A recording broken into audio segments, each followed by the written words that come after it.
कल से नए संसद भवन में कामकाज होगा। सुबह 9:30 बजे अरकान पार्लियामान का पहले फोटो सेशन होगा। पुराने संसद के सेंट्रल हॉल में खुसूसी प्रोग्राम रखा गया है। कई लीडरान का खिताब भी हो सकता है। फिर दोपहर 1:15 से लोकसभा की कार्रवाई शुरू होगी। वहीं दोपहर 2:15 से राज्यसभा की कार्रवाई शुरू होगी नए पार्लियामेंट के अंदर। आपको बता दें कि आइन की कॉपी साथ लेकर आएंगे अरकान पार्लियामान।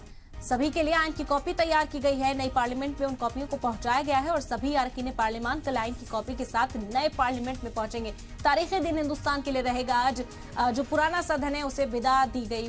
विदाई तकरीब आज एक तरह से रखी गई थी। पीएम नरेंद्र मोदी ने 50 मिनटों का आज खिताब किया था और उस तारीख को याद किया। पहले दिन से किस तरह से पार्लियामेंट का जो सफर रहा उस पर रोशनी डाली गई और अब कल से नई पार्लियामेंट में काम शुरू होगा। हिंदुस्तान की तारीख में ये दिन भी दर्ज हुआ। बता दें कि कल सबसे पहले सुबह फोटो सेशन होने वाला है। अरकान पार्लियामान का सुबह 9:30 बजे का वक्त मुकर्रर किया गया है।